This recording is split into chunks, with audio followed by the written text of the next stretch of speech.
नमस्कार सर। आपका नमस्कार। स्वागत है खास मुलाकात खैतान पॉलिटेक्निक अलुमनी के साथ के पहले एपिसोड में। धन्यवाद एक आपका। चीज़ हम जानना चाह रहे हैं, हमारे दर्शक भी जानना चाह रहे हैं कि आप थोड़ा सा अपना एक जीवन का परिचय और आपकी थोड़ी प्रारंभिक शिक्षा इसके बारे में थोड़ा सा प्रकाश डालें।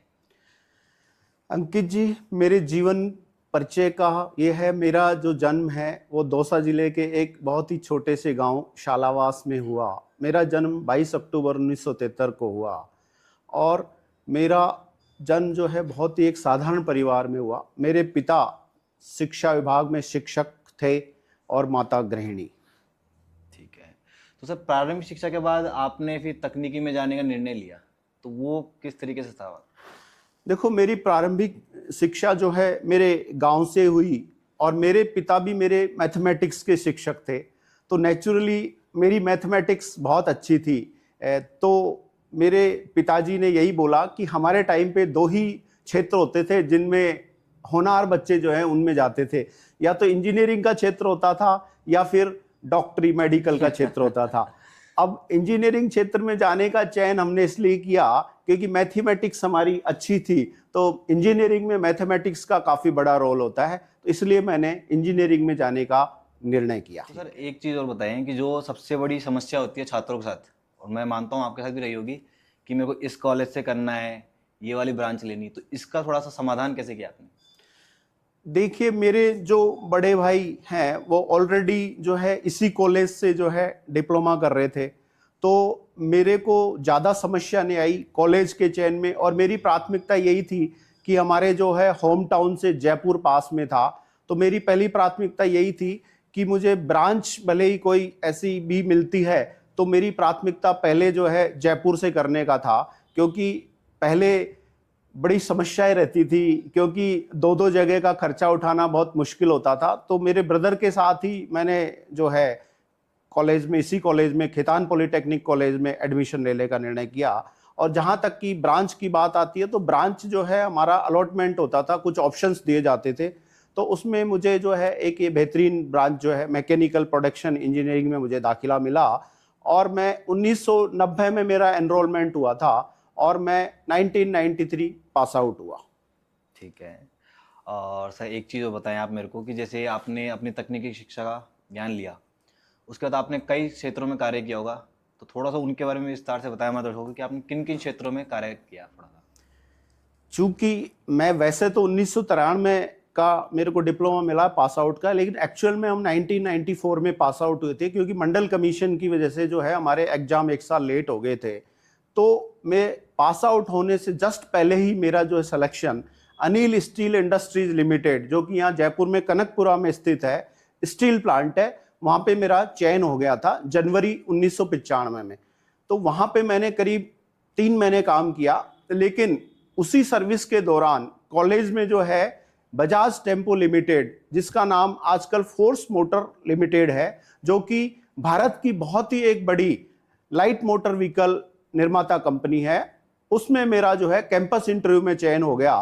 तो मैं मई 1995 में फोर्स मोटर्स लिमिटेड के पीथमपुर प्लांट, जो कि इंदौर के पास में स्थित है, वहां जॉब करने चला गया।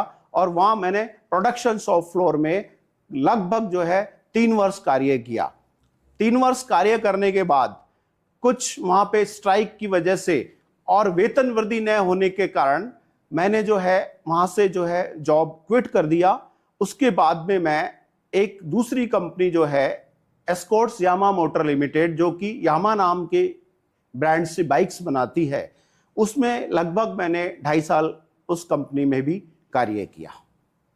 बहुत बहुत एक चीज़ बताएं मेरे को कि तकनीकी प्राप्त करने के बाद हर फ्रेशर के पास, हर बिगनर के पास एक ऑप्शन होता है कि जॉब कर लेते हैं, बहुत इजी टारगेट है कि जॉब कर ली, 10 से 9 से 12-5 की जॉब है, टाइम पास है आराम से। लेकिन आपने बहुत कठिन रास्ता चुना, व्यवसाय।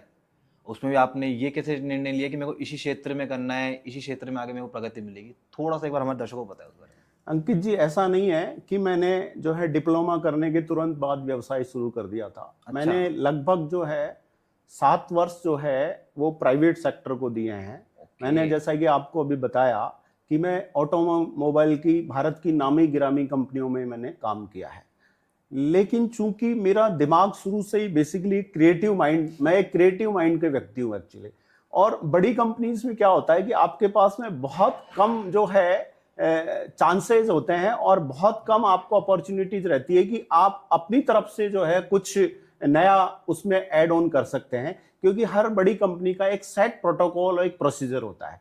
मेरे दिमाग में कुछ क्रिएटिव था कि मैं क्यों जॉब लेने वाला बनूं, मैं जॉब देने वाला बनूं एक्चुअली। तो मैंने 7 साल 2-3 कंपनियों में जो है अच्छा अनुभव लेने के बाद मैंने ये डिसाइड किया, और चूंकि हम 3 ब्रदर हैं, ऑलरेडी मेरे 2 ब्रदर बिजनेस में कर रहे हैं, एक ब्रदर मेरे इंजीनियर है, इसी कॉलेज से पास आउट है, तो उनका भी एक मेरे को प्रेरणा स्रोत था, क्योंकि उन्होंने भी कुछ समय सर्विस करके अपना व्यवसाय स्थापित कर लिया था।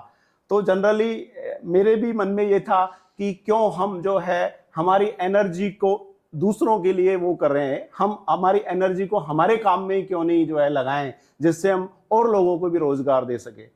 तो ये मेरा मेन वो रहा कि मुझे कुछ नया करना था और कुछ अच्छा करना था, क्योंकि मैं शुरू से ही मेहनत का इंसान रहा हूं और मुझे मेहनत करने से कोई परहेज नहीं है। नौकरी में आदमी बड़े कंफर्ट जोन में रहता है कि सोचता है 9 से 5 में जॉब कर लूंगा, उसके बाद घर आके वो करूंगा। इसलिए मैंने इस क्षेत्र में जाने का निर्णय लिया। और जहां तक कार्य क्षेत्र के चयन की बात आती है, शुरू में जो मैंने व्यवसाय शुरू किया वो मेरे बड़े ब्रदर के सहयोग से जो है हमने एक लाइन में आए, हम पावर इलेक्ट्रॉनिक्स की लाइन में आए। उसमें हम लोग जो है यूपीएस, इन्वर्टर, स्टेबलाइजर, बैटरी, इनका निर्माण कार्य हमने शुरू किया बेसिकली।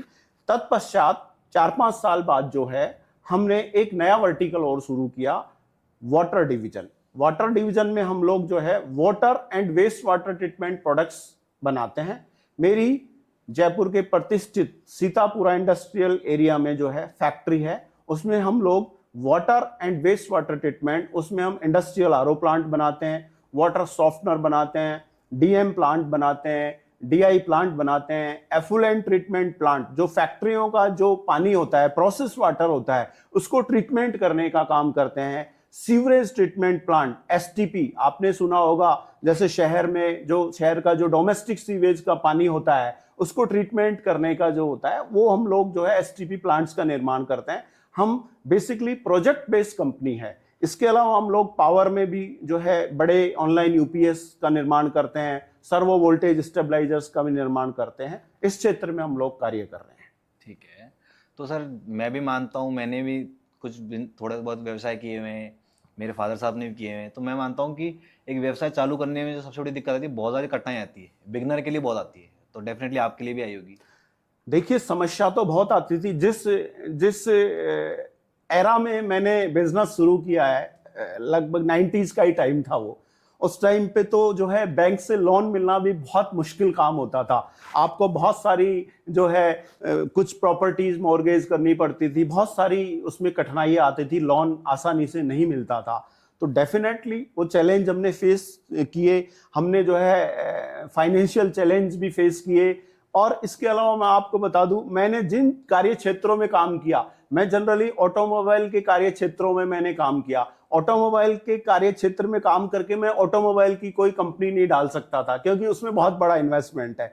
और मैं शुरू से ही मेरा एक ही रहा था कि मुझे व्हाइट कॉलर जॉब थोड़ा पसंद था। एक्चुअल में ऑटोमोबाइल में मैं वर्कशॉप भी डाल सकता था चाहता तो, लेकिन मुझे व्हाइट कॉलर जॉब और लेबर के साथ में थोड़ा सा कम वो मेरे को पसंद है।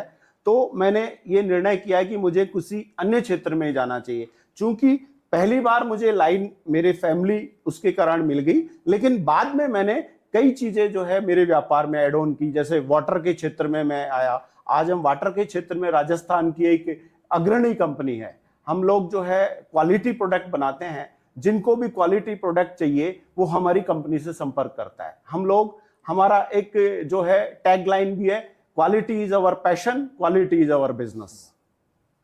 ठीक है सर, तो सर थोड़ा सा एक बार आपके जो बिजनेस है, आपका व्यवसाय है, उसका कुछ एक प्रदर्शन हमारे दर्शकों को बताएं कि क्या है आपका मतलब व्यवसाय एक्चुअली में क्या है, कि हमारे दर्शक अगर आपसे संपर्क करना चाहें, वो जानना चाहें कि ये जो शख्स हैं किस व्यवसाय में कार्यरत है, वो थोड़ा सा बताएं बात।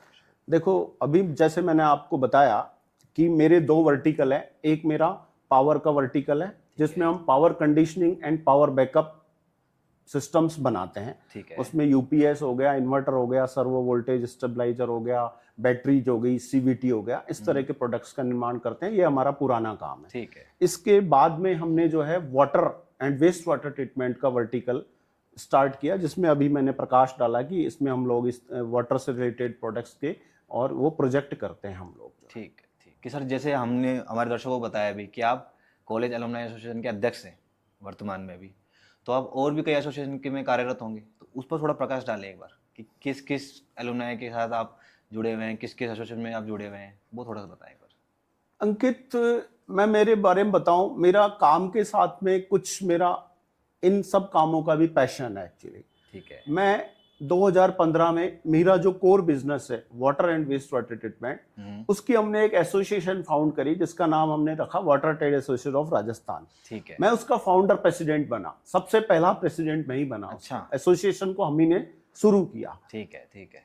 उसके बाद 2016 में मैं हमारी जो एसोसिएशन फाउंड हुई कप कजा, Khaitan polytechnic college Jaipur alumni association, ये 2016 में फाउंड हुई। तो 2016 से ही मैं शुरू से ही इस एसोसिएशन के साथ में जुड़ा हूँ। ठीक है। पहले मैं इस एसोसिएशन का जो है एक साधारण सा जो है एग्जीक्यूटिव मेंबर रहा।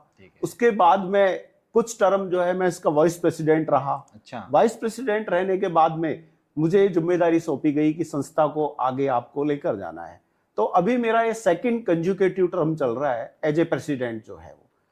इसके अलावा मैं और भी कई संस्थाओं से जुड़ा हूँ। जैसे मैं आपको बताऊं, मैं इशरे से भी जुड़ा हुआ हूँ। मैं इंडियन प्लम्बिंग एसोसिएशन आईपीएस, जो देश की एक बहुत बड़ी प्लम्बिंग की अग्रणी संस्था है, उसका भी मैं एग्जीक्यूटिव मेंबर हूँ। इसके अलावा fire and security association of India FSAI, उसका भी मैं मेंबर हूँ। इसके अलावा मेरा जो कोर, जहां मेरी इंडस्ट्री है सीतापुरा इंडस्ट्रियल एरिया, मैं उसमें भी बहुत लंबे समय से जो है स्पोर्ट्स कमेटी का मेंबर हूँ उस पे, और वहां भी मैंने कई स्पोर्ट्स के जो है नए नए कार्यक्रम वहां भी मैंने शुरू किए हैं।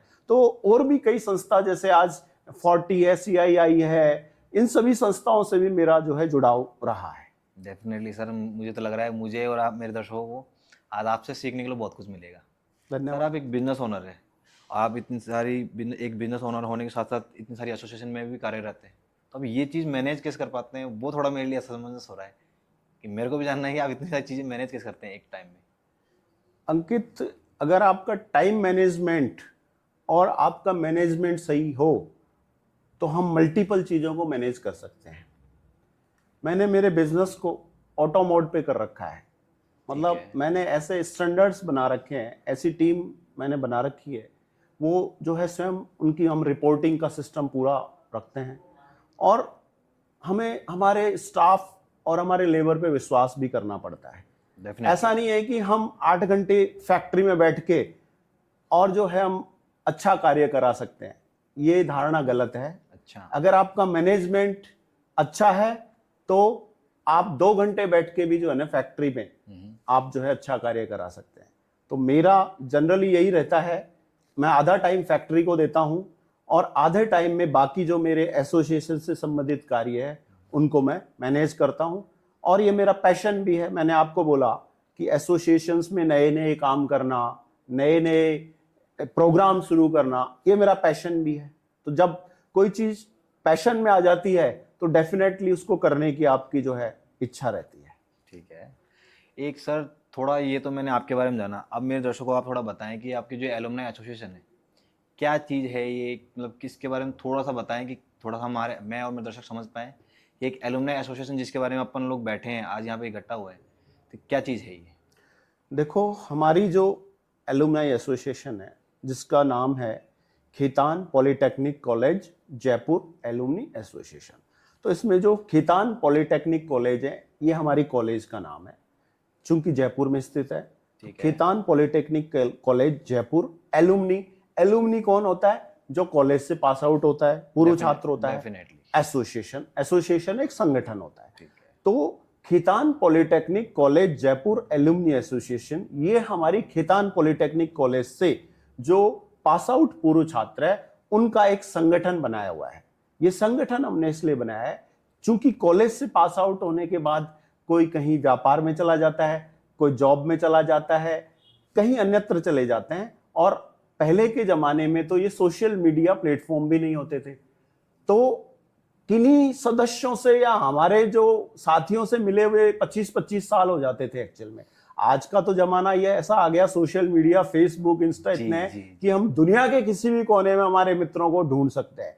तो ये संगठन जो बनाने का जो हमारा मूल उद्देश्य था वो यही था कि हमारे पूर्व छात्रों को एक प्लेटफॉर्म पे हम लोग जो है वो संगठित कर सके, जिससे साल में 1-2 प्रोग्राम ऐसे आयोजित हो जिनसे हम उनसे वापस मुलाकात कर सके। बहुत बहुत धन्यवाद। तो आपने अपने कार्यकाल में क्या क्या कार्य किए इस एसोसिएशन के लिए? देखिए, वैसे तो मैं संस्था में डे 1 से ही जुड़ा रहा, लेकिन जब से मैंने 2022 में मैंने पहला कार्यकाल जो है मैंने अध्यक्ष की जिम्मेदारी संभाली।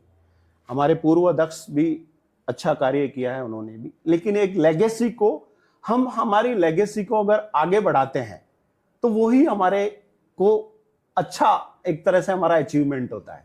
हम कभी भी लेगेसी को डाउन में नहीं लेके आते। तो जो लेगेसी मुझे मिली, चूंकि मैं भी काम करने के लिए पैशनेट हूं, तो नो डाउट मुझे भी नए कार्य करने थे। तो जब से मैंने कार्यभार संभाला, मैंने काफी अच्छे नए नए कार्यक्रम शुरू किए। हमने रियूनियन का कार्यक्रम जो है बहुत ही भव्य स्तर पे हम आयोजित करने लगे जी। इसके अलावा आप देख रहे हैं अभी हमारा जस्ट 13 सितंबर को जो है क्रैक्स 2025 का आयोजन होने जा रहा है, जिसमें पहली बार रियूनियन के साथ साथ में हम लोग जो है बिजनेस एक्सपो भी लगा रहे हैं।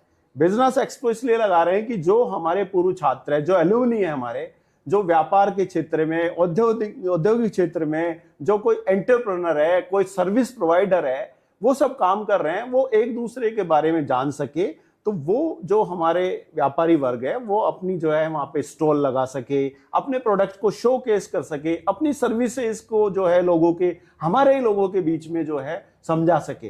क्योंकि आज मैं क्या कर रहा हूं बहुत कम लोग जानते हैं, लेकिन रीयूनियन हो रहा है तो रीयूनियन में बहुत सारे लोग इकट्ठा होंगे, और बहुत सारे लोग इकट्ठा होंगे तो वो एक दूसरे के जो है व्यापार और उसके बारे में समझेंगे। तो नो डाउट जो है हम एक दूसरे की जो है बेहतर मदद कर सकते हैं और हम एक दूसरे के काम भी आ सकते हैं।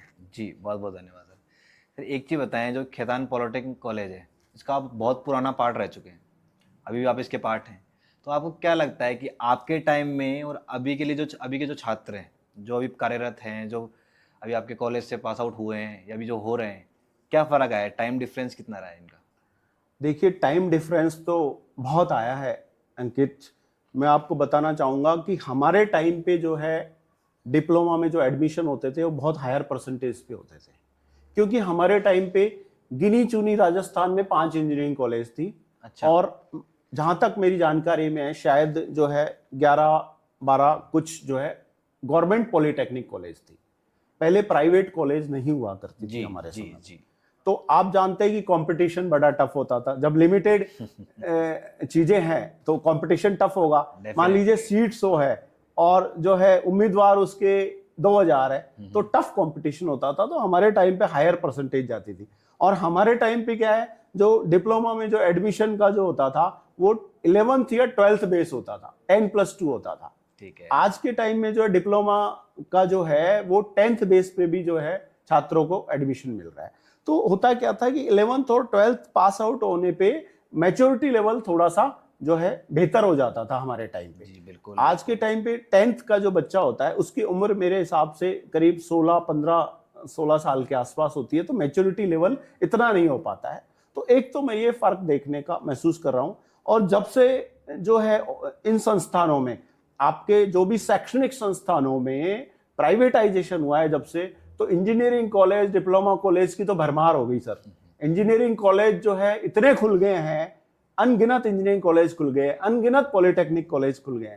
तो नो डाउट ज्यादा लोगों को एडमिशन मिल रहा है, ये बात बहुत अच्छी है। एक एंगल से देखा जाए तो बहुत अच्छी बात है कि वहां पे हमारे समय में बहुत कुछ गिने चुने जो टॉपर्स होते थे उनको ही जो है डिप्लोमा करने का जो है अवसर प्राप्त होता था, लेकिन अभी जो है बहुत से लोगों को अवसर प्राप्त हो रहा है। इस एंगल से देखा जाए तो बहुत अच्छा है। लेकिन अगर शिक्षा के स्तर से देखा जाए तो आई थिंक हमारे टाइम में शिक्षा का स्तर जो है बहुत हायर स्टैंडर्ड पे था।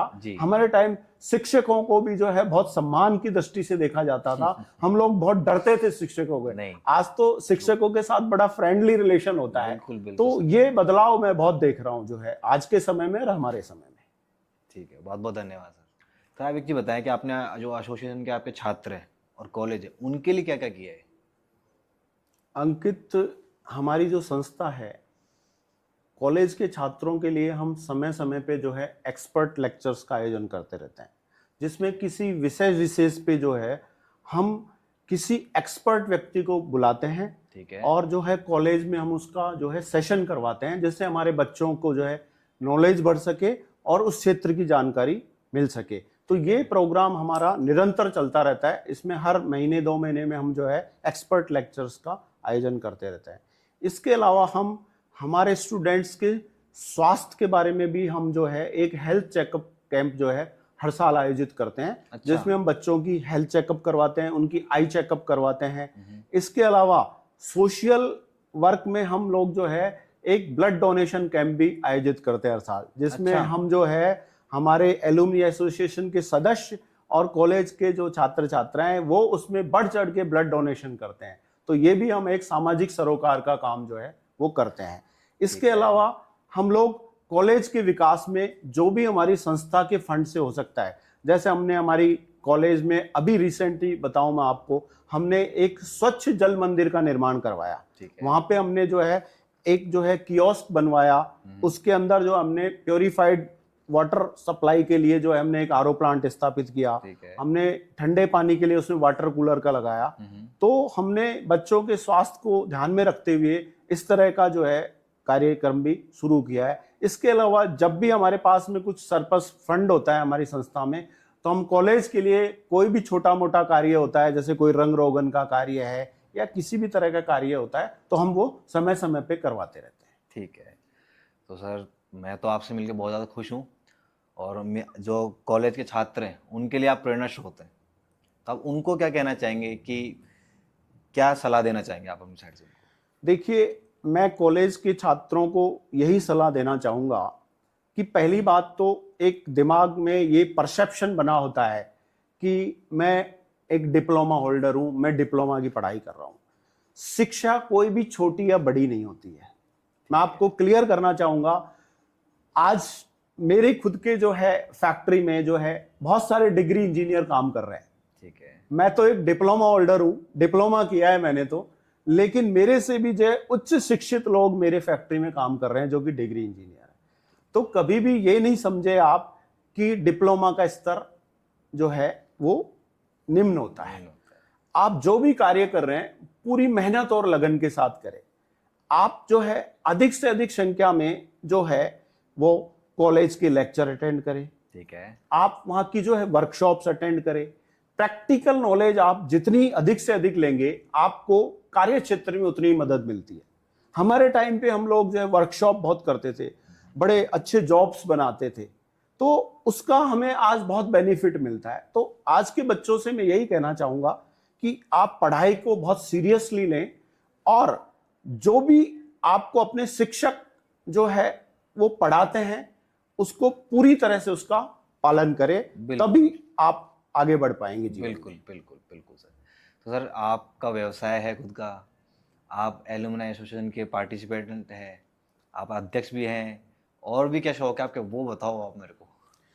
देखिए, ऐसे तो शौक तो मेरा, मैंने आपको बताया, मैं बेसिकली अपार्ट फ्रॉम जो है बहुत सारी संस्थाओं का, मैं कई संस्थाओं का प्रतिनिधित्व भी कर रहा हूँ।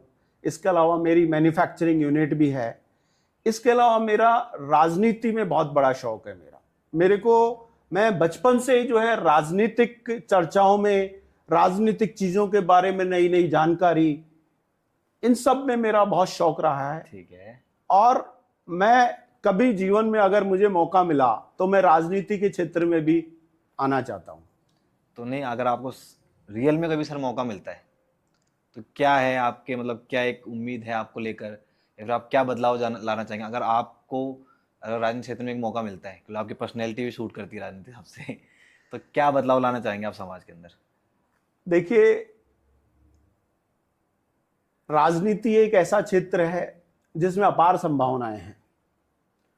आज मैं कोई इतना बड़ी बात या बड़ा कमिटमेंट नहीं करता कि मैं राजनीति में आऊंगा तो मैं पूरे भारत का परिदृश्य बदल दूंगा, लेकिन हम ईमानदारी के साथ में जो भी आज कुछ समस्याएं हम बदलाव की जरूरत है, जिनमें जो समस्याएं हम फेस कर रहे हैं। जैसे बेसिक चीज है, बेसिक चीज क्या होती है? शिक्षा, स्वास्थ्य और आवास। ये हर इंसान के लिए बहुत जरूरी होता है। और आज का जो टाइम है वो टेक्नोलॉजी का टाइम है। तो बीइंग ए टेक्नोक्रेट, मैं सबसे बड़ा जो परिवर्तन लाना चाहूंगा वो तकनीकी क्षेत्र में लाना चाहूंगा। आज हमारा देश तकनीकी के क्षेत्र में जो है वो अव्वल होना चाहिए। आज हमारे देश में प्रतिभा की कोई कमी नहीं है। आज हमारे इंजीनियर, आज हमारे डॉक्टर अमेरिका में हमारी सेवाएं दे रहे हैं। तो हमारे देश में इस तरह का हम इंफ्रास्ट्रक्चर डेवलप करें कि वो अमेरिका नहीं जाए, हमारे देश में जो है तकनीकी क्षेत्र में विकास करे। अगर मुझे इस तरह का कभी मौका मिलेगा तो मैं देश में तकनीकी विकास में मेरा जो है सहयोग देना चाहूंगा। बहुत बहुत धन्यवाद सर, बहुत बहुत धन्यवाद। आप ये शिक्षा के साथ साथ खेलों को लेकर भी कितने कार्यरत हैं अपने इस संस्थान में? इस एसोसिएशन, या आपकी एसोसिएशन है, क्या कार्य कर रही है खेल वाले क्षेत्र?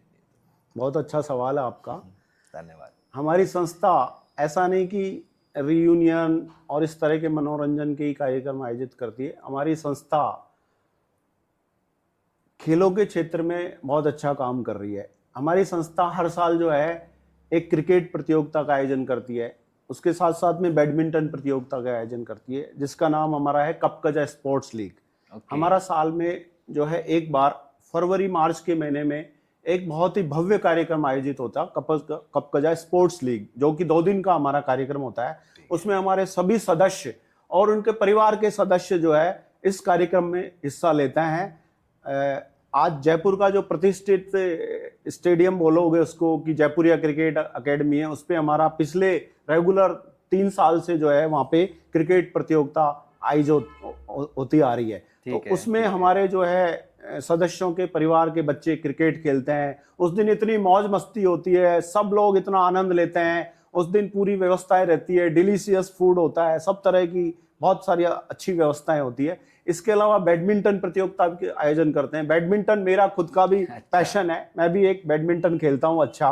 और आपको ये जानकर बड़ा आश्चर्य होगा कि मैं पिछले 2 बार का जो है बैडमिंटन उसका को चैंपियन हूँ। बेसिकली मतलब हम पार्टनरशिप में जो है वो डबल्स में हम लोग पिछली 2 बार से चैंपियन मैं और मेरा पार्टनर ही है। बहुत खूब, बहुत खूब सर। तो सर एक चीज मेरे को बताएं आप कि जो खास मुलाकात कार्यक्रम अपन कर रहे हैं, तो क्या उद्देश्य क्या है इसका, और आपके मन में कैसे आया कि ऐसा एक कार्यक्रम भी अपन को करना चाहिए? अंकित, मैं इन सब के अलावा कई सामाजिक संस्थाओं से भी जुड़ा हुआ हूँ। मेरा अपना भी एक जो है फाउंडेशन है, द यूनिक फाउंडेशन। उसमें हम हमारे ग्रामीण क्षेत्र में जो है कई तरह के कार्य करते रहते हैं, जिसमें जैसे शिक्षा के क्षेत्र में है, चिकित्सा के क्षेत्र में इस तरह के कार्य करते हैं। तो सामाजिक संस्थाओं से जुड़ा होने के कारण हमारे कई सामाजिक कार्यक्रम होते हैं, उसमें इस तरह का प्रोग्राम जो है आयोजित होते रहे। तो उन्हीं से मैंने प्रेरणा लेके मैंने ये सोचा कि क्यों न हम हमारे जो कॉलेज के एलुमनी है, पास आउट हैं, जो अपने अपने क्षेत्र में अच्छा कर रहे हैं, कोई इंडस्ट्रियलिस्ट है, कोई बड़ा एंटरप्रेन्योर है, कोई अच्छी सर्विस इंडस्ट्री चला रहा है, तो उन सब का एक प्लेटफॉर्म पे हम लाके एक जो है उसका इंटरव्यू करवाते हैं, खास मुलाकात। उसमें क्या रहेगा, इसका हमारा मेन उद्देश्य क्या है इस प्रोग्राम को शुरू करने का? इसका मेन उद्देश्य ये है कि जो हमारे आज के छात्र जो अध्ययनरत है, उनको इससे प्रेरणा मिलेगी कि जो हमारे इसी खेतान पॉलिटेक्निक कॉलेज से पढ़े हुए हमारे जो सीनियर लोग हैं, वो आज इस मुकाम पे हैं कि कोई जो है इंडस्ट्री चला रहा है, कोई अपना बहुत अच्छा एस्टेब्लिश व्यापार कर रहा है, तो उनको ये एक प्रेरणा का स्रोत मिलेगा। और इस कार्यक्रम को हम कॉलेज के माध्यम से जो है हम चाहेंगे कि कॉलेज प्रशासन इन सभी एपिसोड्स को एक दिन ऐसा कार्यक्रम आयोजित करे कि सभी छात्रों को ये दिखाए। चूंकि ये हमारा कार्यक्रम हमारे संस्थान जो कपकजा की जो ऑफिशियल जो है यूट्यूब चैनल है, उस पर ये आपका जो है प्रसारित होगा, तो हम उसका लिंक है वो कॉलेज को भी हम प्रोवाइड करेंगे। इसके अलावा हमको जो कॉलेज की वेबसाइट बनी हुई है, कॉलेज का जो यूट्यूब चैनल बना हुआ है, उस पर भी हम प्रोग्राम को प्रसारित करेंगे। तो इससे हमारे जो छात्र है वो उनके लिए एक प्रेरणा का स्रोत होगा कि हमारे सीनियर जो है वो आज अच्छा कार्य कर रहे हैं। तो ये उद्देश्य इसका मेन यही था मेरे दिमाग में, इसीलिए आया कि हम ये खास मुलाकात खेतान पॉलिटेक्निक एलुमनी के साथ जो है शुरू करते हैं।